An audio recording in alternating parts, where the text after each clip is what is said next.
Ayon po sa Oman Health Ministry, may higit 21,000 ng recoveries dyan po sa Oman. Gaano po kahigpit ang health protocols at ano po ang mga best practices na maaring tularan?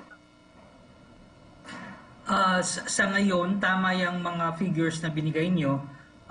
Medyo parami din ang kaso nila ng nag-increase ang number of cases of COVID nila dito. They're trying to restrict the spread by having certain protocols, pero medyo mahina. Katulad rin siguro sa ibang mga lugar na masyado nang nahigpitan sila ng ilang linggo, kaya ngayon na nagbukas para silang nakawala. Opo, Ambassador, magandang araw po. Noong pong linggo ay nabalita ang 1,197 new cases sa Oman at 488 daw po rito mga non-Omanis at kahapon naman po ay 375 yung mga hindi taga-Oman ang nadagdag. Kumusta po ang ating mga kababayan naman dyan?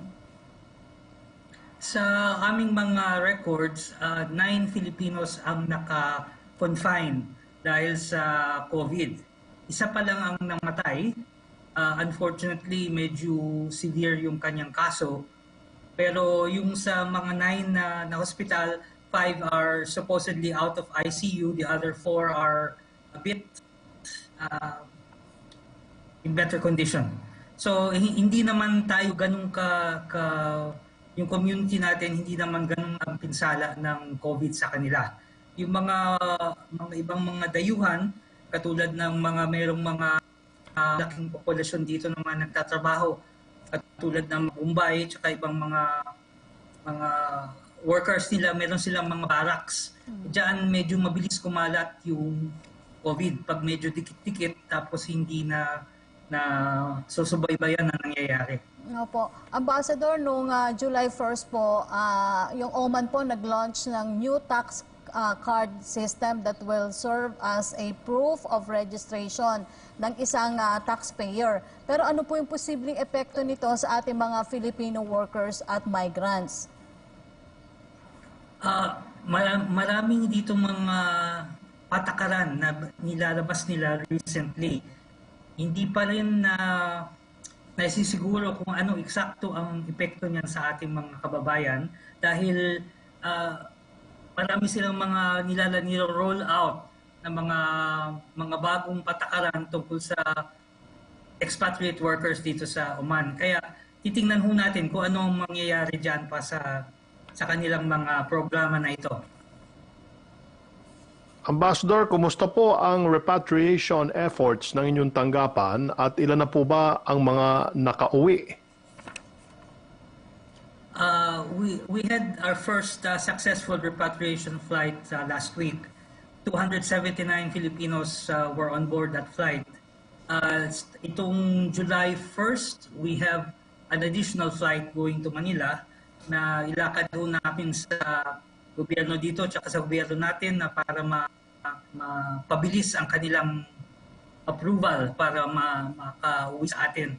For scheduling at least 2 or 3 per month flights, hopefully we will be able to reduce the number of mga kababayan natin who are willing to go home and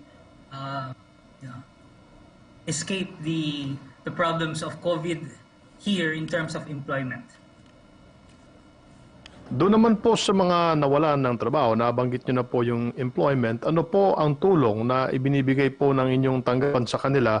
Meron po kasing, I believe, $200 na benepisyo na pwedeng matanggap mula po sa DOLE. Ito po ba ay naipamahagi na natin?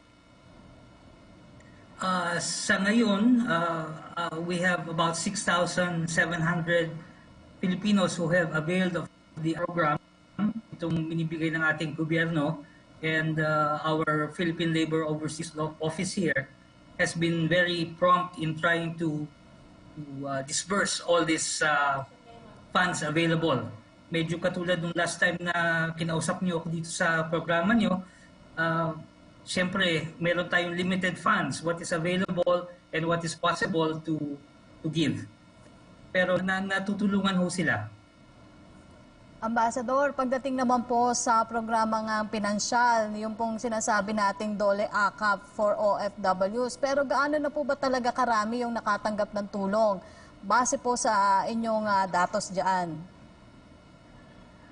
According to the latest data that was given to me by the Polo office yesterday, 6,450 na ang nabigyan natin ng tulong ng $200 each. And this has been received by them. So that is the actual amount that has been disbursed. So 6,450 times $200, yun ang lumabas na from the Dole AKAP program. Now there is a remainder that still has to be disbursed, and it will be done quite soon, I'm sure. Bilang panghuli, mensahe niyo po sa mga Pilipinong naninirahan sa Oman, Ambassador Castañeda.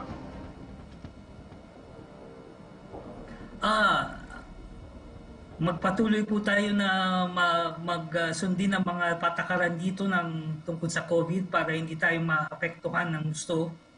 Ang operations ng embassy are starting up. We are reopening gradually. Hindi namin talaga binubukas 100% dahil katulad ng alam na po ninyo sa Saudi at sa ibang lugar, nagkaroon tayo ng mga problema ng COVID na nasarado yung ating ibang mga opisina dahil sa infection that is unchecked. So we are trying to limit the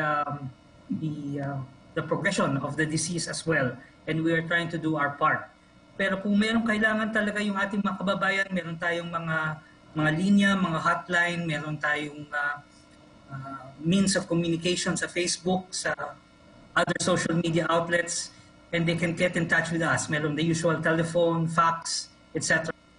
So it's a work in progress dahil talagang we are in a crisis situation. So it's a slow progression to returning to normal, and we will try our best to ensure that our fellow Filipinos are attended to adequately. Maraming salamat po sa inyong panahon, Ambassador Castañeda. Nawa po ay mas naliwanagan ng ating mga kababayan. Mabuhay po kayo at mabuhay po ang inyong tanggapan.